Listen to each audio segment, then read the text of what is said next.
As opiniões expressas neste programa são de responsabilidade exclusiva do apresentador e dos convidados, não refletindo necessariamente a visão deste canal. Olá, meus amigos, minhas amigas, estamos em mais um programa Raio-X da Notícia. Mais uma vez estou só aqui, esse é meu parceiro, meu amigo Inajá, por motivos maiores, não pôde estar presente no programa de hoje, mas vamos tocando o barco. Agradecer a vocês que acompanham a nossa programação, vocês que são inscritos no nosso canal, muito obrigado. Para quem não é inscrito ainda, está esperando o quê? Se inscreva no nosso canal para acompanhar tudo o que acontece em todas as nossas programações, inclusive no nosso Raio-X da Notícia. E hoje, recebendo um grande amigo, o Maílson Luiz, para a gente bater um papo aqui do nosso programa Raio-X da Notícia. Fala, Maílson! Boa noite, Gabriel. Muito obrigado pela oportunidade de estar aqui na TV Inharé e no Raio-X da Notícia para a gente bater esse papo muito bom. Maílson, vamos iniciar o nosso bate-papo de hoje. Você que é uma figura bastante conhecida aqui em Santa Cruz, inclusive você já foi até candidato, já vereador aqui no nosso município, e eu lembro de algumas falas suas, por exemplo, né? Você que é filho da Dona Sônia, e você sempre falava um pouco da trajetória aí de vida, né, dos seus pais. Eu queria que você começasse falando mais para as pessoas de casa saber de fato quem é Maílson, de quem Maílson é filho, como é que Maílson cresceu, como é que foi Maílson na sua infância. Durante esse primeiro momento, né, de apresentação que eu tive, né, na campanha de 2024, eu sempre gostava de me apresentar, né, como filho de Dona Sônia, de seu Marcos. Minha mãe é SG, meu pai é vendedor de salgadinhos. E eu sempre falava isso porque eu acredito muito que a gente nunca deve esquecer de onde a gente vem. Das pessoas que marcaram, né, e fizeram muito principalmente por mim, né, meus pais, que eles sempre diziam a mim e aos meus irmãos, né, estude, porque é a única herança que eu posso deixar para vocês. E foi nisso que eu e meus irmãos, a gente se agarrou nisso. Hoje eu me formei, né, sou bacharel em Direito, faço também curso de Pedagogia, estou já agora me formando, porque eu acredito muito, isso ficou muito impregnado, né? Eu digo muito que isso ficou muito impregnado na minha vida, na vida dos meus irmãos, e quando eles diziam, a única herança que eu posso deixar para vocês. E isso marcou muito a minha vida. Mas quais são os valores que você traz, que você carrega, o que você aprendeu dentro de casa? Sempre, desde pequeno, né, quando pai e mãe, eles diziam isso, né, eu sempre via muito neles a força, a coragem, o trabalho, a dedicação que eles tinham. O pai iam sempre se acordando muito cedo, né, de 4 horas da manhã para fazer o salgadinho dele e sem reclamar. Nunca vi meu pai reclamar, nunca vi ele murmurar, sempre ali na missão que para ele tinha, né, que para ele que ele tem, ele sempre diz assim, ó, quando eu ver todo mundo formado, cada um com suas casas, cada um com seu lar, onde eu vou estar, tá feliz. Você também é pai, né, Gabriel? Eu ainda não sou, mas acredito muito que você tem esse sentimento também, né, de ver seus filhos crescerem, eles terem bons estudos, fazerem ser, como o pessoal antigamente dizia muito, né, ser gente. Tem que ser gente, né? Tem que ser gente na vida. E pai e mãe, eles sempre diziam isso. E eu nunca me esqueço de uma vez que eu sempre, durante a campanha, né, eu me apresentava dessa forma, era quase um mantra. Eu me apresentando, que eu sabia que as pessoas precisavam conhecer, né, me conhecer. E aí teve uma vez que uma pessoa disse assim, eu me apresentei, a pessoa disse, eu sei quem é o seu pai. Seu pai é Marcos, vendedor de salgadinho. A mesma coisa que eu tinha dito, né? Mas ele disse, não, mas gente assim não tem oportunidade não de ganhar. E eu fiquei pensando naquilo, né? Mas aquilo não me desmotivou. Não me desmotivou em nenhum momento. Fez eu ainda acreditar ainda mais. Aquela palavra, como o mais velhinho, né, entrou no ouvido e saiu no outro. Mas aquilo me fez refletir depois, né, que passou todo o processo eleitoral, me fez refletir que a gente conseguiu. Mesmo não chegando lá na cadeira, né? Mas só de ter tido 364 votos na eleição foi porque 364 pessoas acreditaram, saíram das suas casas, depositaram, vestiram a roupa, enfim, uns gastaram com mototáxi, outros não, outros foram de pé, mas foram acreditando. E isso me motivou muito, continua a me motivar muito. Mas você falou que é graduado em bacharel em Direito e agora também fazendo Pedagogia, né, cursando. Quando é que você se interessou mais pela educação, pela leitura?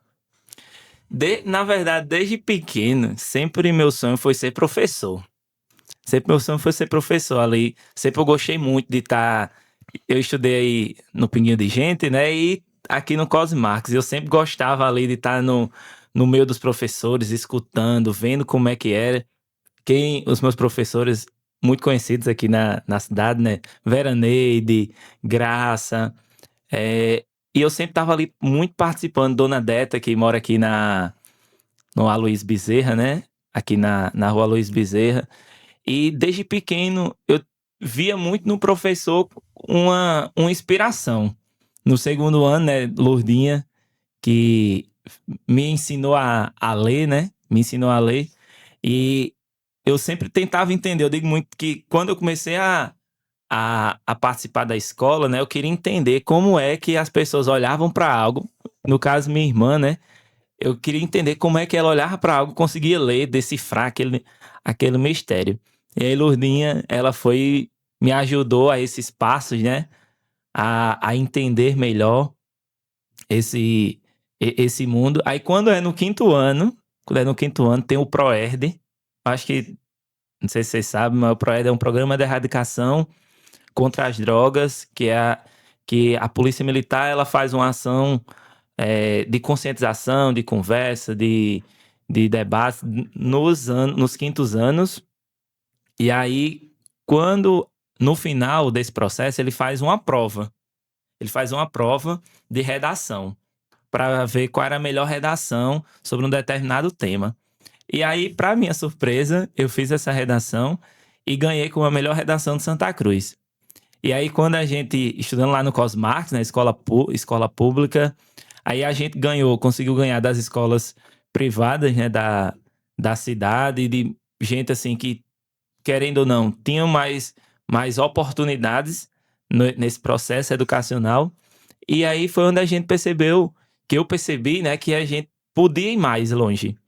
E aí, quando começou, fui no nono ano, fui pro nono ano, passei no IFRN, lá no primeiro ano do IFRN. Eu sempre digo que lá existe dois mundos no IF. Quem estuda no IFRN e vem de escola pública sabe do que eu estou falando. Quem vem de escola pública, Gabriel, eu digo sempre que eu tive que me esforçar 10 vezes mais de quem não vinha. Porque eu entrei no IFRN quase sem saber somar e dividir. Eu não sei se você é bom de matemática, mas para quem não sabe é muito difícil. E aí, eu me esforçando muito, consegui passar no IFRN. Chego no primeiro ano, me deparo com uma realidade totalmente diferente. Lá, entra metade escola pública e metade escola privada. E eu fazia parte da escola pública. Mas era muito nítido a diferença do abismo educacional entre a escola pública e a escola privada. E ao chegar lá, eu tive que me esforçar 10 vezes mais. Me esforcei para poder acompanhar o estudo no IFRN. E quando eu chego lá, me esforçando muito mais, eu chegava lá de 7 horas da manhã, saí de 10, 11 horas. Os professores lá, as câmeras lá, todo mundo prova isso. Eu tenho que me esforçar muito mais. Mas diante desse esforço, fiquei reprovado. Reprovado não, fiquei em dependência em matemática, mas consegui estudar, terei a nota máxima na dependência, né? E passei. E por ironia do destino, no segundo ano do ensino médio, lá do IFRN, consegui ser tutor de eletricidade, que junta matemática e física. Mas por quê? Porque enquanto, por exemplo, os meus colegas que estavam estudando português, matemática, todas as outras matérias, eu estava tendo que me esforçar muito mais para aprender matemática. Mas graças a Deus consegui participar, consegui estudar muito e consegui também essa bolsa de eletricidade lá dentro do IFRN. Maílson, você falou sempre do apoio dos seus pais a respeito da educação, do incentivo para que os filhos estudassem, você especificamente porque está aqui nesse papo. Como é que sua família reagiu, Maílson, quando você decidiu fazer o curso de Direito? Por exemplo, Direito ou Pedagogia, né? Direito você já fez e agora cursando Pedagogia. Como é que foi a reação da sua família? É muito interessante porque meus pais, eles não concluíram o ensino fundamental, né? Mas eles sempre entenderam da importância da educação. Mãinha, painho, eles sempre incentivavam muito, dizendo, é a única herança que eu deixo para vocês. E aí foi muito bacana, assim, a simplicidade, né? Porque não foi assim, é uma vitória, mas é uma vitória que tá nos olhos, que tá no sorriso simples de que não teve bolo, não teve festa, não teve nada. Mas teve o sorriso, teve o carinho, teve o abraço. Satisfação, Então, né, a satisfação, né? A satisfação de ver, assim, mais um filho se formar. Porque eu digo muito assim, quando a gente acredita muito numa coisa, e eu penso muito nisso. E aqui a gente não vai contar outras coisas, né? Mas assim, eu digo muito de que quando a gente acredita em algo muito, aquele algo acontece. E eu tenho muito isso dos meus pais, que eles acreditavam tanto que era possível vencer pela educação, mesmo eles não tendo vencido, vencer por outros meios, né? Mas eles não tendo vencido, mas eles queriam que os filhos deles vencessem. E isso foi muito gratificante. Maílson, o que mais marcou sua experiência no projeto Meu Amigo Robô, uma plataforma de inclusão? Para você, o que foi mais forte, foi mais marcante? Lá dentro do IFRN, quando a gente entra, né? Lá é um mundo muito amplo, né? Você consegue ter muitas vivências lá. E aí, quem tá lá no terceiro ano, você tem a oportunidade de fazer um projeto chamado Projeto Integrador. E você vai pegar todas as matérias, vai juntar e vai criar alguma coisa. É como se fosse assim, o IFRN diz, cria alguma coisa para a sociedade. E aí, no terceiro ano do ensino médio, quando eu e mais duas amigas, que o projeto era integrado, né, em trio, a gente decidiu criar alguma coisa, a gente sempre pensava assim, a gente precisa criar alguma coisa que impacte a vida das pessoas. E aí surge o Meu Amigo Robô, uma plataforma de inclusão, que era basicamente um robô, mais um controle assim mais ou menos deste tamanho, com um joystick, um display e um conjunto de botões. Esse projeto visava auxiliar na comunicação de crianças com paralisia cerebral.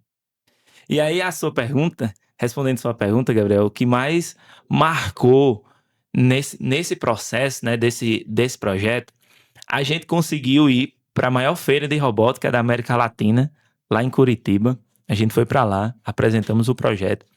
Passamos na regional de robótica aqui, de Natal também. Fomos apresentar o projeto. Mas algo que mais me cativou foi porque durante esse processo a gente precisava entender muito sobre a política educacional inclusiva. A gente precisava entender como era para crianças com paralisia cerebral, era necessário que a gente entendesse ainda mais as necessidades e desafios de uma criança, né, de uma pessoa com algum tipo de deficiência. E a partir disso, a gente teve aqui acesso ao CAE, que antes era o antigo NAPNE, aqui na rua João Beno Bezerra, na famosa Rua da Caixa, né? Lá tem um centro de educação especializado para atender essas crianças que têm algum tipo de necessidade específica. E lá a gente pôde conversar com o corpo técnico da instituição.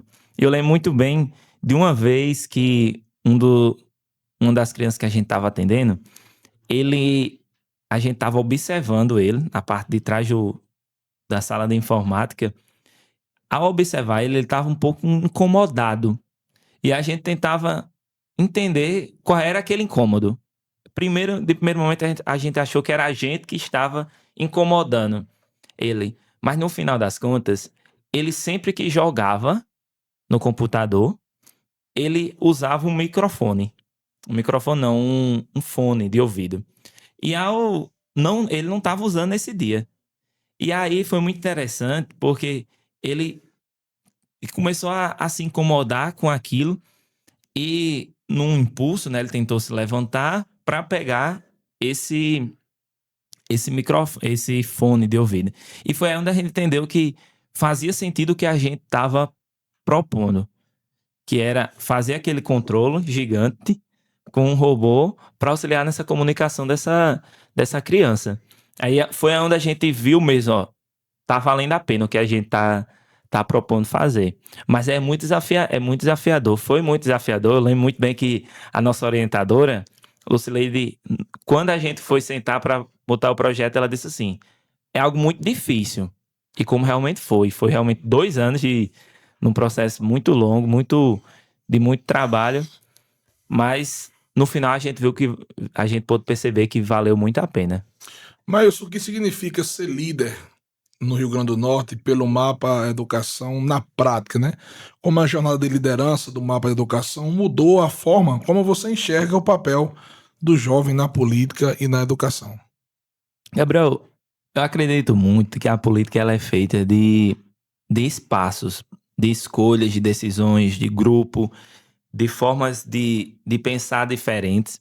E aí o Mapa Educação, ele é uma rede, um movimento de educação que existe no Brasil inteiro, que foi fundada pelo hoje atual secretário de Educação do Rio de Janeiro, Renan Ferreirinha, e também pela deputada Tabata Amaral, de São Paulo.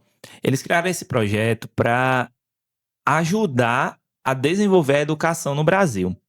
Quando foi em 2020, eles criaram um projeto nacional para tentar impactar a educação de forma local.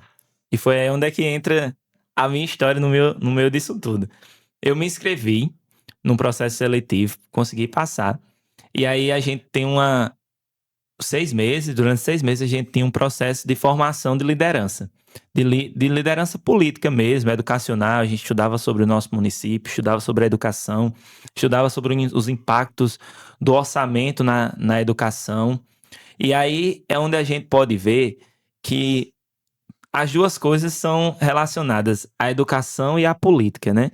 Porque a gente depende dos nossos representantes para dizer quanto é que a gente vai gastar, onde é que a gente vai melhorar, e isso impacta diretamente quem está na ponta.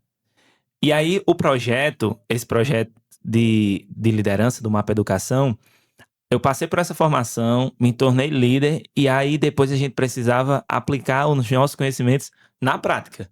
Precisava ter algo prático. E aí a gente criou, aqui em Santa Cruz, eu criei um projeto chamado Projeto Sonhar. Do início não existia esse nome. Era apenas um projeto que era para diminuir a evasão escolar da educação de Santa Cruz. E aí, quando eu comecei a estudar sobre os dados da educação de Santa Cruz, percebi que havia uma grande evasão escolar. Há uma grande evasão escolar em Santa Cruz na virada de ciclo do 9º ano para o 1º ano. E aí eu queria entender por que essa grande evasão existia. E aí eu fui conversar com a escola aqui do município que existe o 9º ano. Conversei com o corpo docente da escola sobre as oportunidades e os desafios, né, sobre essa temática. E aí, ao iniciar o projeto era tutorias no contraturno com alunos de português e matemática, alunos de português da Felix, né, de Currais Novos, e alunos de matemática do IFRN. A proposta inicial era essa. No contraturno, os alunos iriam para essa tutoria, para esses professores, esses alunos, né, professores, ajudar a dizer: ó, Gabriel, se você está com dificuldade em somar, vamos aqui reforçar a soma, vamos reforçar a divisão. Ou então, se você tá com dificuldade em substantivo, adjetivo, vamos reforçar onde está a sua dificuldade. Era realmente um projeto personalizado, individual. Deveria ser, porque eu precisava atender a sua demanda. E aí, nesse processo, o projeto ainda não tinha nome. Era apenas um projeto para diminuir a evasão escolar de Santa Cruz. No caso específico, né, que a gente precisava ter um recorte do estudo, foi na escola Luiz Bezerra. E aí, ao propor, né, essa dinâmica, a gente começou a conversar com os alunos. Começamos a tentar entender como é que se dava essa dinâmica. E aí a gente percebeu um ponto muito, muito importante diante disso tudo, Gabriel. Foi que o português e a matemática, realmente, as pessoas, né, isso no Brasil inteiro, mas no caso de Santa Cruz, tem uma dificuldade. Então, ao virar o ciclo, como o primeiro ano ainda é mais puxado do que o ensino fundamental, grande parte ou alguns jovens tendem a evadir da escola, a sair da escola porque eles não conseguem acompanhar o ritmo. Mas tem outro ponto muito importante que vai muito em paralelo a essas duas coisas. É quando você fala qual o seu sonho. E aí a gente fez essa pergunta. A gente fez um questionário e a primeira questão do questionário não era: você sabe português, você sabe somar, você sabe o que é um adjetivo, o que é um substantivo, um verbo? Não. A gente perguntou: qual o seu sonho? E aí, ao conversar, ao fazer essa análise, a gente percebeu que alguns tinham essa dificuldade de se vislumbrar, de se enxergar em alguns outros lugares. De ser, às vezes, ser um médico, ser um dentista, ser um professor. Então, quando a gente percebeu isso, a gente entendeu que não era só sobre o português e a matemática. É sobre sonhos. É sobre realmente acreditar no seu sonho. É sobre ter incentivos. É sobre a escola, aquele lugar, aquele espaço, né? Ser um lugar de oportunidade. E deveria ser, né? E deve ser um lugar de trampolim, né? Para dizer assim, ó, se você tá aqui, se você tá no 0, você consegue chegar no 1. Se você tá no 1, você consegue chegar no 10. Mas aí, historicamente, o processo educacional brasileiro, ele tem os seus desafios justamente no apartheid que existe entre a escola pública e a escola privada. Onde, na escola pública, por muitas vezes, o aluno, ou então a própria rede, né? Isso o Rio Grande do Norte tem o pior IDEB do país, né? A pior educação de ensino médio do país. E onde é que eu quero chegar? É que a gente precisa olhar a educação quando a gente diz assim: há uma educação para todos, mas não há educação para todos. Há uma educação para uma parte. E a outra parte, muitas vezes, fica desassistida dos sonhos, de oportunizar o sonho, de oportunizar a questão de uma boa alimentação, de ter acesso ao teatro, de ter acesso ao museu, de ter acesso a onde muitos outros têm acesso e esses não têm. Mas você acredita que a educação é a maior ferramenta aí na transformação social? Se acredita, por quê? A educação é a principal transformação de um país. Porque ela vai garantir que eu que vim do nada, eu posso ser, como Deus mais velho, né? Eu gosto muito de ser gente. E quem também tem alguma coisa, também tem a mesma oportunidade. E não ter esse abismo. É aquela coisa. Eu lembro muito de que Eduardo Campos, ele dizia assim: o meu sonho é um dia ver o filho do rico e o filho do pobre estudar na mesma escola. E hoje, se a gente fizer uma reflexão, né? Muitas vezes o filho da pessoa que tem mais condições, às vezes não está na escola pública. Às vezes, e aqui vai e não... A gente diz assim, não é uma crítica, mas ao mesmo tempo é uma crítica ao sistema educacional, né? A gente defende tanto a escola pública, que deve ser defendida, que é importante, que é primordial para a gente ter um desenvolvimento. Eu vim da escola pública, eu sou fruto da escola pública, eu ganhei a melhor redação de Santa Cruz no ProERD na escola pública, eu entrei no UFRN, desenvolvi projetos lá na escola pública, mas a gente defende tanto a escola pública, mas os filhos dos nossos servidores estão nas escolas públicas? Os filhos dos nossos políticos estão na escola pública? Faça uma reflexão aí. Qual o filho do político que hoje está na escola pública? E hoje, Maílson, para você, qual é o maior desafio da educação pública? É fazer com que as crianças e os jovens acreditem nos seus sonhos. Acreditem que podem ser médicos, professores, tutores, vendedores, empreendedores. Esse é o maior desafio. Agora não poderíamos deixar de falar neste tema, nessa pauta super importante do nosso programa Raul X da Notícia. Maílson, você, como a gente falou antes, no blog anterior, você foi candidato a vereador nas últimas eleições. O que lhe motivou a disputar uma vaga para vereador na eleição de 2024 aqui em Santa Cruz? Tudo que a gente conversou, a gente é o acúmulo das nossas próprias histórias, né? E aí, diante de tudo que eu já tinha feito, né? Tinha desenvolvido os projetos, as ações, tudo aquilo que a gente criou.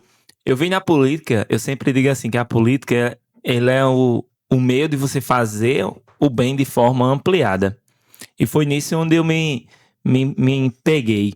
Olhando para a política, eu acredito muito que ela pode transformar a vida das pessoas. E ela pode também ajudar lá a gente construir um pouquinho os sonhos dos nossos jovens, das nossas crianças. Ajudar também na educação, na saúde. Então, olhando para isso tudo, foi aí onde eu disse e vi que era possível, sim, a gente disputar uma cadeira para o legislativo, dialogando com as pessoas, olhando para as reais necessidades das pessoas através de propostas e de discussões pertinentes que se faziam naquele momento. Mas como foi a experiência de abrir uma vaquinha online para financiar parte de sua campanha? Coisa nova, coisa diferente, né? Eu acredito que foi a única vaquinha aqui da região do Trairi, salvo engano, também aqui da região do Agreste. Como é que surgiu, Maílson, isso? Quando a gente faz política, né, é muito desafiador para todos nós, principalmente quando a gente vem de uma família humilde, onde a gente não tem recursos. Aí foi onde eu participei de uma escola chamada Renova BR, uma escola de formação política mesmo, do Brasil, onde lá onde eles desenvolvem lideranças para atuar na sociedade, seja na política, seja nos setores, né, do país, mas para transformar a vida das pessoas. E aí, quando eu decidi me candidatar, eu olhei para aquilo e disse, como é que a gente vai fazer, né? É muito aquela coisa, a gente bota os pés e Deus bota o chão, né? E aí a gente pensei em fazer a vaquinha virtual, que é algo novo também, recente nas eleições do Brasil. E aí eu abri a vaquinha virtual, eu disse, se eu acredito, se eu acredito, tem gente também que acredita, né? E aí a gente abriu a vaquinha virtual, as pessoas começaram a doar, a gente colocou algumas metas, essas metas foram sendo alcançadas, 10%, 15%, 50%, 60%, 70%, e aí eu fui vendo que as pessoas estavam acreditando também naquilo que eu acredito também, na educação, na boa política, numa política onde é feita com o pé no chão, com as pessoas, dialogando, com propostas, realmente discutindo a cidade, discutindo o que realmente é importante para a cidade. E aí a gente conseguiu R$ 1.851, tá lá no Divulga Candi, quem quiser verificar, tá lá a nossa prestação de contas, todos os candidatos ficam lá nesse site do Divulga Candi, e eu sempre tinha muita preocupação, né, de estar justificando as pessoas, o quanto a gente estava conseguindo, o que a gente estava fazendo, né, para que as pessoas se sentissem parte também daquele processo. E aí, numa sociedade, né, onde muitas vezes, habitualmente, a gente vê que os políticos vão lá, né, alguns fazem compra de voto, né, mas aí foi diferente, foi o inverso, né, as pessoas doaram acreditando que é possível também fazer uma política diferente. E como foi diferente? Mas sabemos que são inúmeros desafios em uma campanha eleitoral. Para você, qual foi o maior desafio? Quais foram os maiores desafios que você enfrentou para fazer uma política aí com falta de recurso, né? Sem recurso praticamente. Sim. Gabriel, Falar em desafio, os desafios, eles são colocados, né, nas nossas vidas frequentemente. Mas, para ser bem sincero, sincero mesmo, de verdade, é, a falta do recurso, ele é um balizador. A falta de recurso, realmente, ela é um balizador numa campanha eleitoral. Mas eu decidi fazer uma campanha diferente.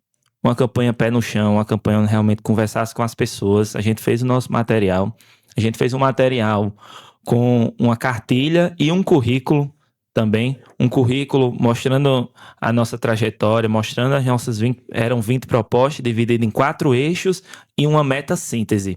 Era dessa forma que era dividido o nosso projeto, né, eleitoral de 2024. A gente foi conversar com as pessoas, fomos falar com elas, fomos entregar o currículo, entregar a nossa carta de proposta para as pessoas, falando nos olhos das pessoas, conversando, batendo na porta.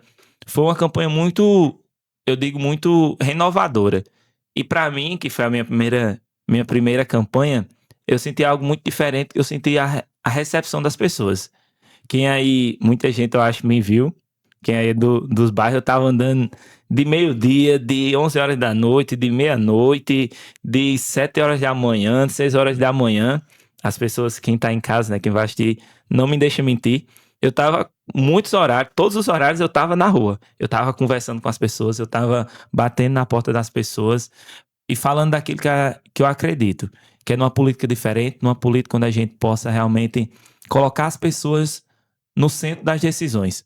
E a pauta da cidade, né? Não essa pauta de um lado contra o outro, mas sim uma pauta onde realmente os interesses das pessoas seja atendida. E foi nisso onde a gente acreditou. Levamos as nossas propostas, falamos com as pessoas, conversamos com as pessoas, e aí, no final, eu digo muito que deu certo, né? Deu certo. Foram 364 pessoas que foram lá, que depositaram o seu voto, que acreditaram, que disseram: eu também acredito nessa política. Mas você teve a votação que você citou, 364 votos. Como é que você avalia os seus eleitores, as pessoas que lhe acompanharam, as pessoas que votaram em você? Como é que você enxerga essa votação que você teve? Você já afirmou que enxerga de forma positiva. Para você foi uma vitória. Você acha que poderia ter votação mais expressiva, mas... Política, ela é muito... Ela é uma forma da gente construir. E tudo é construção. A gente nunca cria uma casa do teto, né? Se a gente for fazer essa reflexão, é impossível construir uma casa do teto. Você não bota primeiro o teto. Vou construir minha casa hoje. Vou colocar primeiro o teto? Não. Eu vou pensar primeiro em colocar a base da casa. E, para mim, eu olho para esse resultado como algo muito grandioso. Porque se eu acredito e outra pessoa também acredita junto comigo, para mim já é algo extraordinário, já é algo que faz muita diferença. Para mim é como se fosse uma resposta também a toda a comunidade, né? De dizer, a gente pode fazer algo diferente. E foi nesse algo diferente que tantas pessoas também acreditaram. Maílson Luiz, líder político e, por que não religioso, do nosso município de Santa Cruz. Como você avalia a gestão da prefeita Ana Fabrícia? Quando a gente... Essas discussões, elas surgem, né, sempre nas nossas discussões sobre a questão de Santa Cruz, né? Principalmente com a alteração, né, de lideranças na nossa comunidade, é principalmente ver os principais desafios da cidade. Eu acho que antes da gente ver pessoas, né, nos cargos, a gente tem que ver os desafios das cidades. Eu acredito muito que quando a gente vê os desafios das cidades, a gente se une a eles, tanto um lado como o outro, para a gente solucionar e buscar as soluções para que aquilo sejam resolvidos. Hoje, na nossa cidade, grandes desafios que existem hoje é a água, que todo mundo que é de conhecimento de todo mundo, e a questão também do saneamento básico na cidade. Que bairros como o próprio Alegre hoje, que precisa dali do canal daquela comunidade para que diminua, né, várias dificuldades que as pessoas vivem lá, convivem, né, com aqueles desafios. Então acredito muito que a gente tem que olhar para os desafios da cidade. E hoje Santa Cruz vive seus desafios, um crescimento populacional, que isso também faz com que a gente tente criar novos mecanismos de acolher essas pessoas, de inserir elas também na cidade, de questão de geração de emprego, de renda. Então a gente tem que olhar para os desafios para buscar as soluções. Enquanto Santa Cruzense, Maílson, como é que você avalia até o exato momento a gestão? Para você, houve melhorias? Permanece da mesma forma ou piorou?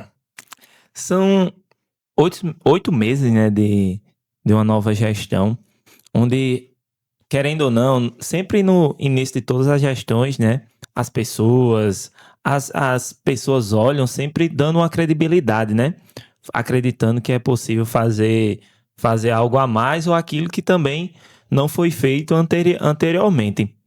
Hoje, se a gente for analisar o cenário, né, da nossa cidade, voltando à questão também dos desafios, né, da cidade, se a gente for olhar, você que está aí em casa também, a gente aqui fazendo tentando visualizar isso, né, os desafios de Santa Cruz hoje, que é o principal, né, para desenvolver a cidade você precisa de água. Você precisa que a água chegue nas pessoas, chegue nos bairros, tenha água para que a cidade desenvolva, para que a cidade tenha indústrias. E assim, ao meu ver, hoje permanece o mesmo desafio, que é a água. Você permanece com outro desafio hoje em Santa Cruz, que é a questão da conclusão do canal do Maracujá, que agora não está em período chuvoso, né?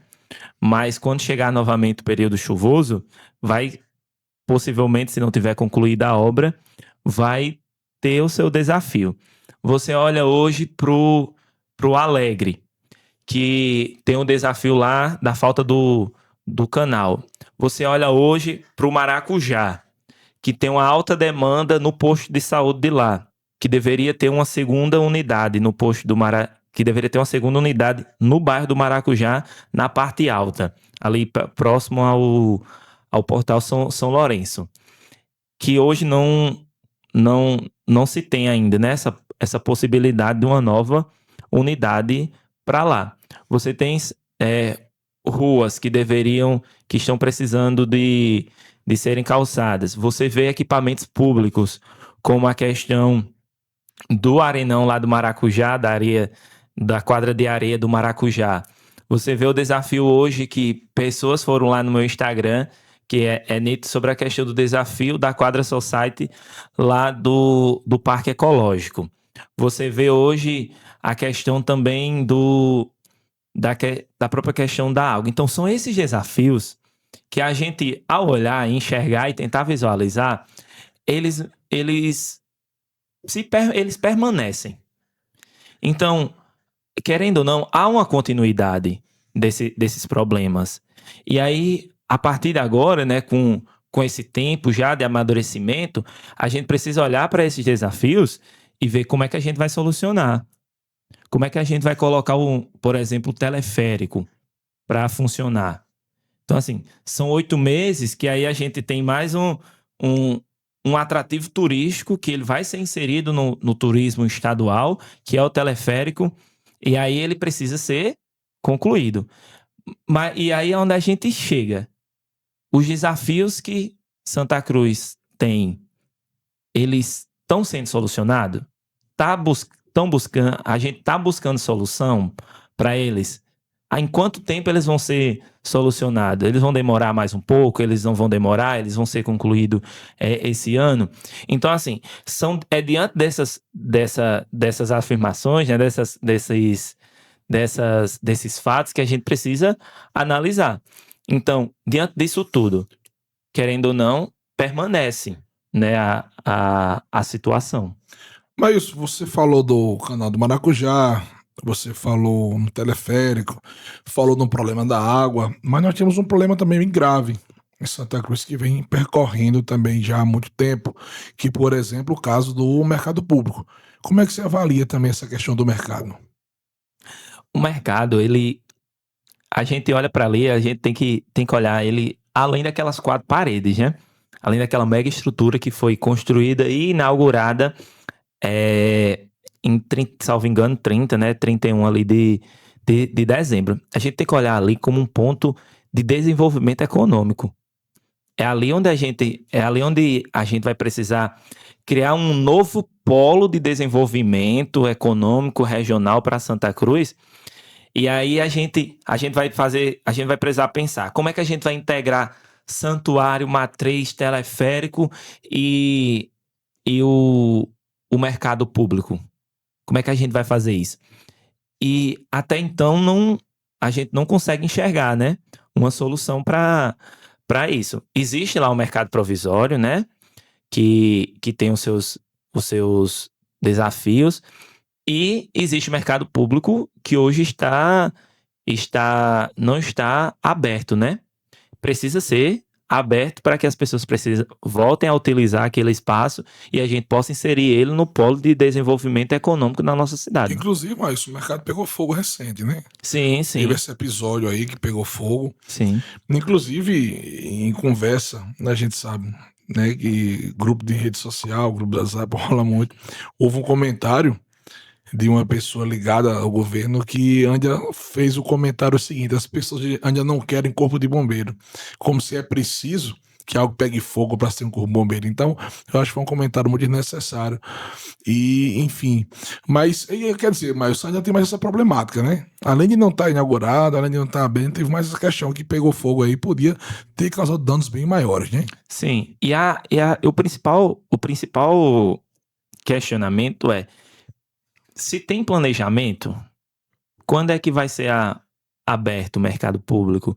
E, assim, e quando a gente faz esse questionamento, não é abrir por abrir, é abrir para que ele possa ser inserido dentro de uma rota de desenvolvimento econômico para a cidade.